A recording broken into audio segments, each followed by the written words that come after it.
చూస్ country delight, live better. ఇప్పుడే country delight app ని download చేసుకోండి. నమస్తే, వెల్కమ్ టు సుమన్ టీవీ. నేను పద్మిని. ప్రస్తుతంతో పాటు ప్రముఖ ఆధ్యాత్మికవేత్త, వాస్తు జ్యోతిష పండితులు కృష్ణ సుధీర్ గారు మనతో పాటు ఉన్నారు. మాట్లాడదాం. నమస్కారం అండి. నమస్కారం అండి. అమ్మవారి ఆరాధన విషయంలో అమ్మవారి గురించి ప్రస్తావన ఒకవేళ వస్తే ఈ దసరా నవరాత్రులు అయితే మరీ ప్రత్యేకంగా ఉంటుంది. కాకపోతే దీనికన్నా ముందు నుంచి కూడా ఒకవేళ మనం చూసుకుంటే రకరకాల విధి విధానాలు ఉన్నాయి. అమ్మవారి ఆరాధన, అమ్మవారిని పిలిచేటటువంటి విధానాల్లో అని చెప్పుకోవచ్చు. అందులో సాత్విక పద్ధతి ఒకటి ఉంటే అటు దశమహావిద్యల్ని కూడా ఖచ్చితంగా చెప్తుంటారు. దశమహావిద్య ఉపాసన ప్రత్యేకంగా కొంతమంది చేస్తూ ఉంటారు. గురుముఖతగా తీసుకుని చేస్తే వాళ్ళు ఉంటారు. అయితే సప్తమాతృక రూపాల్లో కూడా కొలిచేటటువంటి విధానం కూడా ఉంటుంది. అయితే సప్తమాతృకల్ని దశమహావిద్యల్ని కలిపేస్తూ, అంటే తెలియనటువంటి అంటే అజ్ఞానం అని చెప్పుకోవచ్చు, వాటిని కలిపేయటం, ఇవన్నీ మనం వింటూనే ఉన్నామండి. వారాహి గురించి మనం మాట్లాడుకుంటే వారాహి ఆరాధన చేయకూడదు అని కొంతమంది, చేయొచ్చు అని కొంతమంది, ఇట్లా చాలా కాంట్రడిక్షన్స్ ఉన్నాయి. అయితే దసరాకి ఒకవేళ మనం మాట్లాడుకుంటే దేవీ నవరాత్రులు విజయవాడ అలంకరణ ఏదైతే ఉందో మామూలుగా దాన్నే ఫాలో చేయటం అనేది ఇప్పటివరకు తెలిసినటువంటి ఒక విషయం. అలాగే శ్రీశైలంలో ఒక అలంకరణ, ఒక రూపంలో, ఒక పేరుతో మనం చూస్తూ ఉంటాం. దశమహావిద్యల్లో ఒక రూపాలని చూస్తూ ఉంటాం, ఒక పేర్లతో చూస్తూ ఉంటాం. అసలు ఎవరు దేన్ని ఆరాధించాలి, ఏ రూపంలో ఆరాధించాలి అనేది ఒక్కసారి మీ ద్వారా. విజయవాడలో దుర్గామల్లేశ్వర స్వామి దేవస్థానంలో జరిగేటువంటి అలంకారాలు ఏవైతే ఉన్నాయండి, దానికి విధానం ఏమీ లేదు. లేదా అండి, అలా మామూలుగా వచ్చేసిందేనా? ఏదో ఒక ఆనవాయితీగా పెట్టుకుంటూ వచ్చిన దానికి ఒక రకమైన సూత్రం కానీ లేదు. ఎందుకంటే విజయవాడ దేవాలయంలో చాలా అర్చనలు కూడా మీకు ఒక రకంగా హాస్యాస్పదంగా వస్తాయి. అంటే మీరు ఇలా చెప్తున్నాను ఏమనుకోవద్దు, ఆశ్చర్యంగా అనిపిస్తుంది నాకు. నిజంగా లేవండి. మీరు కావాలంటే ఆ గుడికి సంబంధించిన వాళ్ళని కూడా అడగండి. మీకు విజయవాడ దేవాలయంలో అమ్మవారు నిజంగా అయితే స్వయంభువే, కానీ మనం చూసేటువంటి అమ్మవారికి, నిజంగా ఉన్నటువంటి అమ్మవారికి చాలా వ్యత్యాసం ఉన్నది. ఏ రకం, ఎలాగా? ఆమె రూపం ఉగ్రస్వరూపంతో మనకి ఎలా అయితే మనకి మహిషాసురమర్దిని రూపంలోనే ఉంటుంది. మనకు ముందున్న రూపం ఏంటంటే ఒక వ్యాక్స్ మౌల్డ్ మీద దాన్ని వచ్చేసి ఊరికే వచ్చి అలంకారం చేసి పెట్టే రూపంగా మనకు చూపెడుతున్నారు. శాంత స్వరూపంగా ఉన్నటువంటి అమ్మవారు కాదు విజయవాడ అమ్మవారు. చాలా రౌద్రం మంచిది కాదు, అలా చూపించడం, భయపడతారో ఏవో రకరకాల కోణాలు ఉండొచ్చు కదా. ఒకటండి, దాంట్లో ఇక్కడ మనకు ఎంత రౌద్రంగా ఉన్నటువంటి అమ్మవారు మహాకాళి అయినా సరే చాలా మీకు అతి సులభంగా వశ్యం అవుతుందండి. మీరు చేసేటువంటి భక్తి కనుక అక్కడ ఉంటే అత్యంత సులభంగా వశ్యం అవుతుంది. అసలు మీకు నవరాత్రులు అనేది ప్రథమం శైలపుత్రీచ, ద్వితీయం బ్రహ్మచారిణి, తృతీయం చంద్రఘంటేతి, కూష్మాండేతి చతుర్థకం, పంచమం స్కందమాత్రేతి, షష్టం కాత్యాయని తథా, సప్తమం కాలరాత్రి చ మహాగౌరి తథాష్టమం, నవమం సిద్ధదాత్రి చ నవదుర్గా ప్రకీర్తిత. ఇది నవదుర్గలు. దాని ప్రకారం చేయాల్సిన విధానం అయితే ఉన్నది. అది నవరాత్రులకు విధానం ప్రామాణికంగా. నవదుర్గలు అసలు మొదటి రోజు, ఇప్పుడు దీంట్లో ఒక సూక్ష్మం ఉందండి. ఇవాళ రోజున స్త్రీని ఎలా చూడాలి, ఇవాళ సమాజం మిస్ అవుతున్నది ఆ భావన. సమాజంలో ఒక రకమైనటువంటి విశృంఖల రాక్షస భావాలు పెరిగిపోతున్నాయి. 5 ఏళ్ల చిన్నపిల్లలు వీళ్ళ కామం ఏం చూస్తారండి? 60 ఏళ్ల ముసలాంలో ఏం చూస్తున్నారు? నువ్వు చూడాల్సింది ఏంటి, చూస్తున్నది ఏమిటి? దానికి మన ఋషులు ఆ రోజు ఆలోచన చేశారు. చేసి ఎలా చూడాలి, శైలపుత్రిగా అమ్మవారిని చూడు అంటే చిన్నపిల్లల అమ్మవారిని చూడు, అలానే ఒక కౌమార వయసులో ఉన్న అమ్మాయిలో అమ్మవారిని చూడు, అలానే గృహిణుల అమ్మవారిని చూడు, గర్భంతో ఉన్న స్త్రీల అమ్మవారిని చూడు, సంతానంతో ఉన్నటువంటి స్కందమాత్రల అమ్మవారిని చూడు. అలా ప్రతి ఒక్క స్వరూపంలో అమ్మవారిని నువ్వు దర్శిస్తే తప్పుడు భావం నీ మనసులో రాదు. ఎప్పుడైతే మనస్సు అదుపులో ఉందో ఈ విశృంఖలాలు, ఈ విపరీత పరిణామాలు సమాజంలో రావు. చిన్న పిల్లని కన్న తండ్రి చంపేస్తున్నాడండి. ఇవాళ కలియుగం అంటే మీరు గమనించండి, రోజు ఎన్ని చూస్తున్నాం పేపర్లో. తల్లెత్తి కూడా కనీసం తను చేసే తప్పు చూస్తుంది, అడ్డొస్తుంది అని చెప్పి కన్న కూతుర్ని చంపిన సందర్భాలు ఉన్నాయి. రోజు పేపర్లో చూస్తున్నాం. ఇవన్నీ పెడదోర పట్టకుండా ఉండడం కోసం సమాజానికి కొన్ని నిర్దిష్టమైన నియమాలు మన సనాతన ధర్మం ఏర్పరిచింది. దాంట్లో ఉన్న భావన ఏమిటంటే స్త్రీని ఎలా చూడాలి, ఏ స్థితిలో ఉన్న స్త్రీ అయినా సరే, మహాగౌరి అది వచ్చేసి ప్రౌఢ, ఇంకా కొంచెం స్వరూపం కొన్ని సిద్ధదాత్రి, అన్ని రకాల ఫలితాలు అందించగలిగిన శక్తి, అది మహన్నమిన ఉండేటువంటి రూపం సిద్ధదాత్రి. ఇది దీంట్లో ఆ పేరులో ఉన్నటువంటి అర్థం కానివ్వండి. ప్రతి స్త్రీని ఆ రూపంలో నువ్వు చూడగలిగితే నీకు ఈ సమాజంలో ఇంత విపరీత పోకడలు రావు.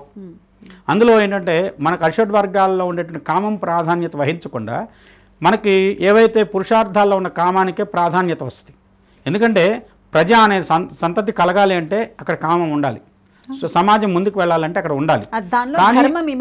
కానీ ఎవరితో చేయాలి, ఇవన్నీ ఏంటంటే సమాజం పెడదోవ పట్టకుండా ఉండడం కోసం స్త్రీని ఎలా చూడాలి దానికోసం ఏర్పరిచారు ఈ నియమాలు.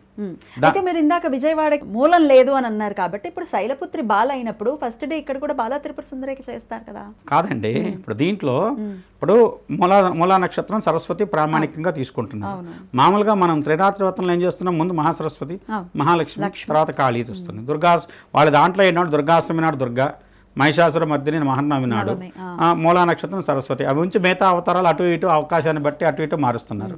ఇప్పుడు దీంట్లో నవరాత్రుల్లో అన్నపూర్ణ అలంకారం ఏమిటి, వాళ్ళు ఏదో చేస్తున్నారు, తప్పేం. ఇప్పుడు అమ్మవారు అన్ని రూపాల్లోనూ ఉండగలదు. ఏ రోజు శుక్రవారం వస్తే ఆ రోజు మహాలక్ష్మి అలంకారం తీసుకొచ్చి పెడుతున్నారు. శుక్రవారం మహాలక్ష్మి, ఎందుకంటే ఇక్కడ ఆలయ వ్యవస్థలో ఏమవుతుందంటే ప్రభుత్వాలు అనవసరమైనటువంటి ప్రమేయంతో వాటితో అలంకారాలను కూడా వాళ్ళు ఇష్టం వచ్చినట్టు మారుస్తున్నారు.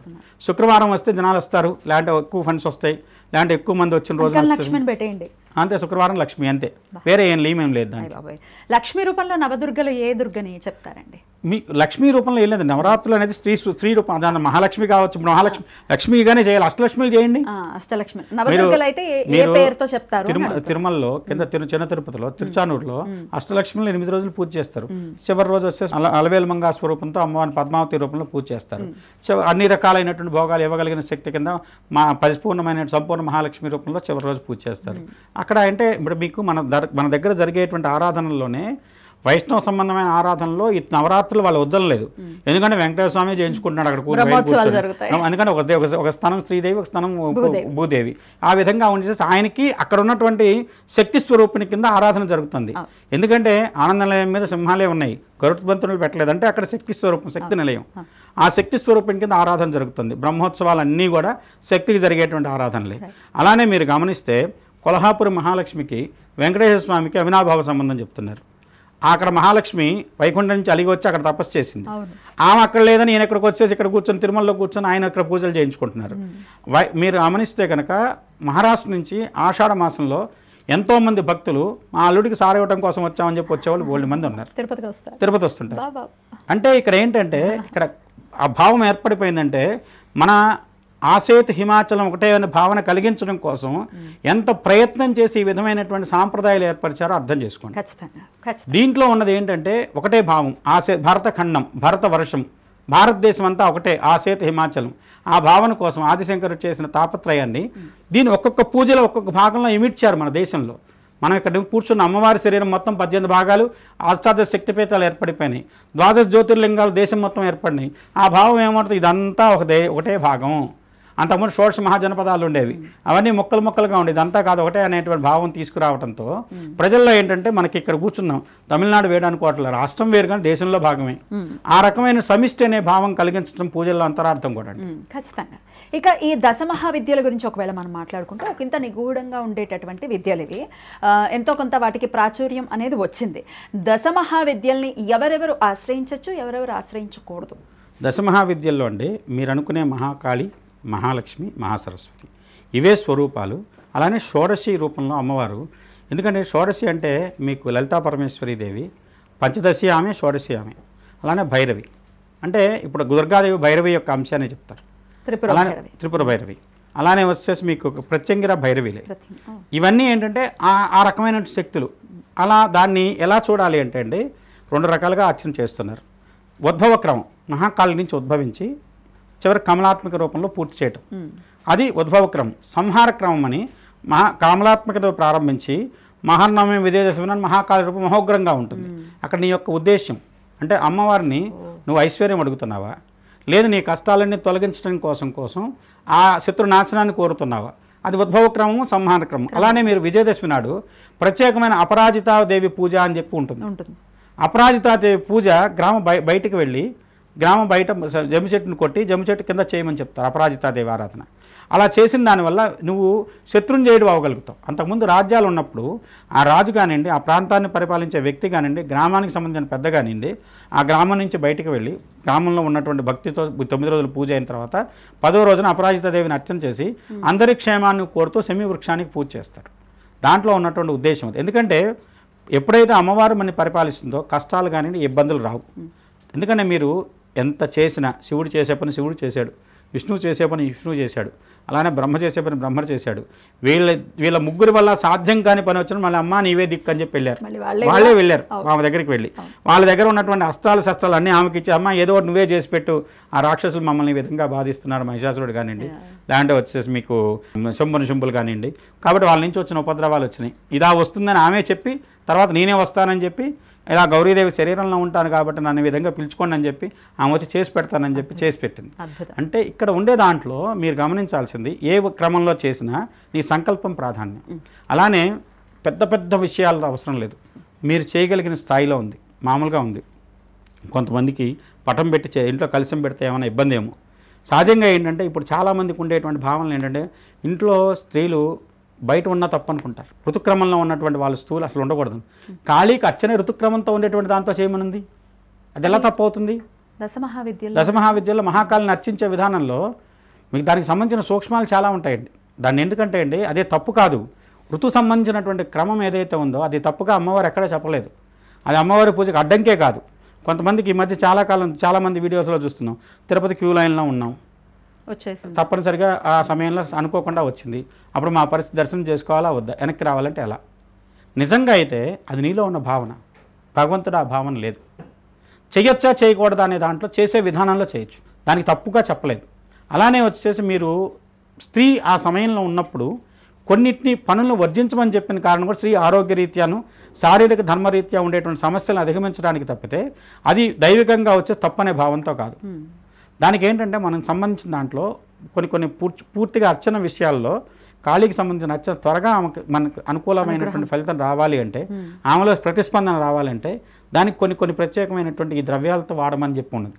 దానివల్ల అది తప్పుగా భావించవలసిన అవసరం లేదు. అంటే వాళ్ళు వచ్చి పూజలో కూర్చొని అన్నీ చేయమని చెప్పట్లేదు నేను, కానీ అది ఏదో తప్పు జరిగిపోతుంది, దానివల్ల వచ్చేసి ఏదో మైలు అవుతుంది, ఇంట్లో అమ్మవారు ఉంది ఆ విధంగా ఉంటే తప్పు అవుతుంది అని చెప్పేసి భావం అవసరం లేదు.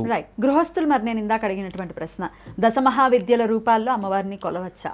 ముందు మొదలు పెట్టండి, అష్టోత్తరంలో మొదలు పెట్టండి. దశమహావిద్యలకు అష్టోత్తరాలు ఉన్నాయి. మొదట కమలాత్మికతో మొదలు పెట్టండి, కాళీతో మొదలు పెట్టండి, ఎలా అయినా చేయండి, చేస్తాను తప్పలేదు మీరు చేయాలనుకుంటే. గురుముఖతగా ఈ విద్యను తీసుకోవటం కానీ తెలుసుకోవటం దీనికి తప్పలేదు. మీరు మంత్రం తీసుకోవాలి, అర్చనా విధానంలోకి వెళ్ళాలి. ముందు మీలో ఆ భావన ఉంది, నువ్వు అర్హుడు అయితే ఆమె నీకు అవకాశం తర్వాత కలిగిస్తుంది, దాని అర్హతను బట్టి దాన్ని పెంచుకుంటూ వెళ్తుంది. ముందుగా వచ్చేసి మీరు చేయాలనుకున్నారు, మొదలు పెట్టారు, ఆ తర్వాత ఆమె వచ్చేసి ఎవరో గురువుని నీకు పరిచయం చేస్తుంది, అమ్మవారే చేస్తుంది, ఆ గురువు ద్వారా నీ అర్హతను బట్టి మంత్రాన్ని ఇస్తుంది. ఎందుకంటే అండి ఎన్ని మంత్రాలు నువ్వు ఇచ్చినా షోడశి సబ్కుచ్ దేదో షోడశి మద్దేదో అంటారు. అంటే షోడశి మంత్రం నువ్వు ఇవ్వడానికి అర్హుడి కాదు, అమ్మవారే ఇవ్వాలి. అది అర్హతను బట్టి పంచదశి వరకు ఎవరైనా చేయొచ్చు. అమ్మవారు ఎలా ఇస్తుంది, నీకు స్వప్నంలో ఇస్తుంది. దీక్ష చేయి, నువ్వు దానికి సంబంధించిన దీక్ష ఉంటుంది, దానికి ఒక విధానం ఉంది. ఎలా చేయాలి అనే దానికి ఒక గురువు దగ్గర కూర్చొని నిత్యం నీకున్న మంత్రాన్ని సాధన చేస్తూ ఉంటే దాన్ని బట్టి నీకున్నటువంటి అర్హతను బట్టి నీకు ఒక ప్రత్యేకమైన గదిలోకి పంపించి నువ్వు దానికి సంబంధించినటువంటి విశేషాన్ని బట్టి జ్ఞానానందుడా, తర్వాత భోగానందుడా, ఇలా పేర్లు ఉంటాయి, గురువుల పేర్లు. అవి ఎక్కడి నుంచి వచ్చినాయి? వాళ్ళకు ఉన్నటువంటి జన్మకాల సంస్కారాన్ని బట్టి వాళ్ళకి ఆ పేర్లు ఇవ్వబడ్డాయి. భోగానందుడు, జ్ఞానానందుడు, తర్వాత వచ్చేసి మనకి సమయానందుడు, ఇలా పేర్లు ఎలా వచ్చినాయి గురువులకి? అలా ఏంటంటే వాళ్ళ కుర్రాన్ అర్హతను బట్టి ఆమె ప్రేరేపణ ఇచ్చి తద్వారా వచ్చేసి వాళ్ళకి స్వప్నంలో కానివ్వండి, ఇప్పుడు ఏమి లేదు చాలామంది ఇస్తున్నారు, కానీ ఏంటంటే నిజంగా అయితే అమ్మవారికే అర్హత ఉంది, షోడశికి మాత్రం. ఎందుకంటే దశమహావిద్య షోడశి కూడా ఒకటి. మనకి ఏదో లలితా పరమేశ్వరు ఉందో, రాజరాజేశ్వరి ఉందో, ఆమె షోడశి. ఆ షోడశి ఏమిటి అనేది తీసుకోవడానికి ఆమె ఇప్పుడు ఒక బీజం, దానికి సంబంధించిన బీజాన్ని కలపడం, అయంకారమా, హ్రీంకారమా, శ్రీంకారమా, క్లీంకారమా, ఏం కారం కలుపుతుందో ఆమెకున్న చేతిలో ఉన్నది. అది నువ్వు తీసుకొని నువ్వు గురువు స్థానంలో కూర్చున్నంత మాత్రం అది కూడా నేను ఇస్తానని చెప్పి అలా కుదరదు, అలా చేయకూడదు. అయితే ఈ దశమహావిద్యలో అనే విషయంలోనండి వారాహి చేస్తేనే అయ్యి బాబాయ్ వారాహి ఫోటో కూడా పెట్టుకోవద్దు, వారాహిని చూడొద్దు, రాజశ్యామల ఉగ్ర రూపం అలా ఎలా చూస్తున్నారు, ఎందుకు ఆరాధిస్తారు? కాంట్రడిక్షన్స్ ఉన్నాయి, మీ ఒపీనియన్ ఏంటి? ఇప్పుడు మామూలుగా లలితా సహస్రం చేస్తున్నారు కదా, లలితా సహస్రమే అందరూ చేయడానికి, అది దానికి కూడా కొన్ని నియమాలు ఉన్నాయి. లలితా సహస్రం దాంట్లో ఏం చెప్తున్నారు? గిరిచక్రధారుడ దండనాథ ప్రస్కుత, గేయ చక్రధారుడ మంత్రిని పరిసేవిత, శ్రీచక్రం మీద అమ్మవారు. అంటే గేయ చక్రం అంటే వాక్, మంత్రం లేకుండా మీ నోట్లోంచి మాట రాకుండా అష్టోత్తరం కావచ్చు, ఏదైనా స్తోత్రం కావచ్చు, ఏదైనా నీ నోట్లోంచి మాట రాకుండా పని అవుతుందా? అవ్వదు. అక్కడ శక్తి అంటే దీపం పెట్టకుండాను, లేకుంటే కొబ్బరికాయ కొట్టకుండాను నువ్వు ఏదైనా పూజ చేయగలవా? గుమ్మడికాయ కొట్టకుండాను అంటే కొంతమంది బలి కూడా ఇస్తున్నారు, చేస్తున్నారా? అదే కిరిచక్రం. అంటే ఏదైతే మీరు ఇచ్చేటువంటి నైవేద్యము బలి ఏదైతే ప్రక్రియ ఉందో అది కొబ్బరికాయ కావచ్చు, నిమ్మకాయ కావచ్చు, ఏదైనా కావచ్చు, గుమ్మడికాయ కావచ్చు, అదంతా కిరిచక్రంలో ఉన్నటువంటి వారాహి ప్రేరేపణ. నీ వాక్కు నుంచి వచ్చే ప్రతి మంత్రము, ప్రతి శ్లోకము, ప్రతి స్తోత్రము అది గేయ చక్రం, అమ్మవారి ప్రేరేపణ, శ్యామలాదేవి. వీళ్ళిద్దరి యొక్క కుడి ఎడమలుగా ఉన్నటువంటి స్థితిలో ఉన్నటువంటి అమ్మవారు ఏదైతే లలితా చక్రం, ఆమె సహస్రార చక్రంలో ఉన్నటువంటి లలితా పరమేశ్వరి. ఎక్కడో లేరు, మీ దేవతలంతా ఈ ఇంట్లో ఉన్నారు. చేయొద్దు చేయొద్దు చేయొద్దు, అసలు ఫోటోలు కూడా పెట్టుకోవద్దు, మీరు వినే ఉంటుంటారు. ఇప్పుడండి దాంట్లో ఏం చేస్తున్నారండి, ఇప్పుడు చేసేవాళ్ళు కూడా ఇప్పుడు దాన్ని ఒక రకమైనటువంటి ఎవరికి వాళ్ళ ఇష్టం, వ్యాపారం సంగతి పక్కన పెట్టండి. వీళ్ళు చేసేటప్పుడు కూడా ఏమవుతుందంటే ఒక్కొక్కరికి వాళ్ళ లోపల భావం పెరిగిపోయి వీళ్ళు రకరకాలుగా చేసేదాన్ని షోడశోపచార పూజలు ఉన్నాయి, లేదంటే చతుశ్చర్య ఉపచారాలు ఉన్నాయి. అవి కాకుండా వీళ్ళు కొంతమంది, నేను చాలామంది వీడియోస్ చూసి మాట్లాడుతున్నాను, అమ్మవారికి మేము భోజనం కలిపి పెడుతున్నాం, లేదంటే అమ్మవారితో నేను పడుకుంటున్నాను, అమ్మవారితో వచ్చేసి ఆ విగ్రహాన్ని పక్కన పెట్టుకొని పడుకోవటాలు, ఇవన్నీ ఏంటంటే పూజలో భాగంగా తప్పు. ఎందుకంటే నీ శరీర ధర్మాలు కొన్ని ఉంటాయి, విగ్రహానికి ఆ ధర్మాలు ఉండవు. కానీ ఉన్నాయని భావంతో నువ్వు చేస్తున్నావు, భావం చాలు. అక్కడ ఉన్న కొన్ని స్నానం చేస్తున్నావు అమ్మవారికి, ఆ స్నానం చాలు. ఆ స్నానాన్ని నువ్వు బాత్రూంలోకి తీసుకెళ్ళి నువ్వు సోపు రుద్దుకుంటున్నావు, అలానే అమ్మవారికి సబ్బు ఇవన్నీ పెడతానని నలుగు పెట్టొచ్చావు. కానీ ఇలాంటివన్నీ ఒక రకమైన అతిలోకి వెళ్ళిపోయి దాంతో వచ్చేసి మేము ఆమెతో అసలు అమ్మవారు మాతోనే ఉంటుంది, నా వంట మీదే ఉంది అమ్మవారు, ఈ భావనలోకి చాలామంది వెళ్తున్నారు. తప్పు. ఎందుకంటే మీరు అంగన్యాస కరన్యాసాలు చేస్తున్నారు, కానీ అంగన్యాస కరన్యాసాలు చేసి పూజ పూర్తయినమ్మటే వాటిని వెంటనే వచ్చేసి దిగ్విమోఖం చేయాల్సిందే. చేయకపోతే నీ లౌకిక వ్యవహారంలో నువ్వు చేసే కొన్ని పనుల వల్ల అది అక్కడ తప్పు అవుతుంది. దానివల్ల నీ ఒంటి మీద అమ్మవారు వేరే రూపంలోకి మారాల్సి వస్తుంది. అందువల్ల ఏం చెప్తారంటే మీకు మంత్రాలు చేసేటప్పుడు కూడా వారాహి చేసిన వాడిని పంచ, ప్రత్యంగిరా చేసేవాడి ఎదుట ఉండకూడదని. వీళ్ళ భావం ఏంటంటే ఒకసారి కొంచెం మాట వచ్చింది, మాట పట్టింపు వచ్చినప్పుడు వీళ్ళ ఉగ్రం పరాకాష్ఠకి వెళ్ళిపోయి వాళ్ళు రకరకాలైనటువంటి ప్రేరేపణలకు గురయ్యి వీళ్ళని ఇబ్బంది పెట్టడానికో, అంటే తంత్రం అనేది మంచిగా వాడచ్చు, చెడుకు వాడచ్చండి. వశీకరణ ఉందండి, భార్యాభర్తలు కలపడానికి వశీకరణ చేయడం తప్పు కాదు. కానీ వేరే వశీకరణలో తన స్వలాభం కోసం చేసేవన్నీ తప్పులు అవుతాయి. తద్వారా ఏంటంటే భ్రష్టుడు అవుతాడు ఆ వ్యక్తి. ఎంత గొప్ప స్థితి నుంచైనా ఒక్కసారి కింద పడేస్తే ఆ వ్యక్తి మళ్ళీ లేవడు. అందుకని భాస్కరాచార్యుల్ని గమనించండి, తన జీవితం తనకుంది. ఆయన పిలిస్తే చతుషష్ఠి యోగులు వచ్చి అలా వచ్చి వాళ్ళ గురించి వాళ్ళు చెప్పుకునే కాశీలో. అంటే ఉత్తరాది పండితులందరూ దక్షిణాది పండితులను అవమానం చేసేవాళ్ళు. అప్పుడు ఆయన నేనేంటో చూపెడతాను రమ్మని మణికర్ణిక ఘాట్లో నిలబడి ఆ అమ్మని పిలిస్తే ఒక లలితాదేవి, శ్యామలాదేవి, ఆయన 2 భుజాల మీద కూర్చొని వాళ్ళ గురించి వాళ్ళు చెప్పుకొని 64 మంది యోగినులు ఒక రూపంలో ఆకాశంలో నిలబడ్డాయట. అప్పుడు ఆ వ్యక్తికి ఈ వ్యక్తి ఎవరో తెలిసింది. ఆయన చేత లలితా సహస్రానికి రహస్య పీఠిక రాయించుకుంది. అంటే ప్రతి ఒక్కళ్ళు కారణజన్మలు ఉన్నప్పుడు వాళ్ళకి ఏం చేయాలి వాళ్ళ యొక్క సంకల్పాన్ని బట్టి వ్యక్తిని అర్హతను పెంచుకుంటూ వెళ్తాం. ఈ జన్మలో నీకు అది రాలేదు, నువ్వే చేయాలి, కానీ దానికోసం ఇంకో జన్మ ఎత్తాల్సి వస్తుంది, నీ చేతే చేయించుకుంటుంది. కానీ అర్హత నువ్వు పెంచుకున్న అర్హతను బట్టి నీ చేత పని చేయించుకుంటుంది అమ్మవారు. అద్భుతం అండి, చాలా చక్కగా సవివరంగా తెలియజేశారు. ఎవరెవరు చేయొచ్చు, ఎలా చేయొచ్చు, ఏమీ తెలియదు, బోల్డ్ అని కాంట్రడిక్షన్స్. ఇంకా మీరు అందరూ లలిత చేస్తున్నారు కదండి. అవునండి. సవ్యాపసవ్య మార్గస్థ సర్వాపత్వ నివారణి. నువ్వు సవ్యంగా చేసిన అపసవ్యంగా చేసిన, దక్షిణాచారం, సమయాచారం, కౌలాచారం, వామాచారం ఎలా చేసినా తీసుకుంటుందా. కానీ నీ అంతరార్థాన్ని ఆమె గమనించి నీకు ఫలితాన్ని ఇస్తుంది. ఎందుకంటే ఆమెకు కావాల్సింది నీలో ఉన్నటువంటి అమాయకత్వం. ఏ రకమైనటువంటి నువ్వేదో చాలా గొప్ప నాకు ఇన్ని మంత్రాలు తెలుసు అనే భావంలోకి వెళ్ళావో అక్కడితో నీ పతనం ప్రారంభమైంది. ఆమెకు కావాల్సింది నీలో ఉన్నటువంటి సర్వస్వ శరణాగతి. అది నువ్వు ఎప్పుడైతే ప్రకటించావో, దాన్ని ప్రస్ఫుటంగా నిరూపించగలిగావో అంతటితో నీకు అమ్మవారి అనుగ్రహం దక్కినట్టే. అద్భుతం. అయితే చాలా సులభతరం అని చెప్పుకోవచ్చు.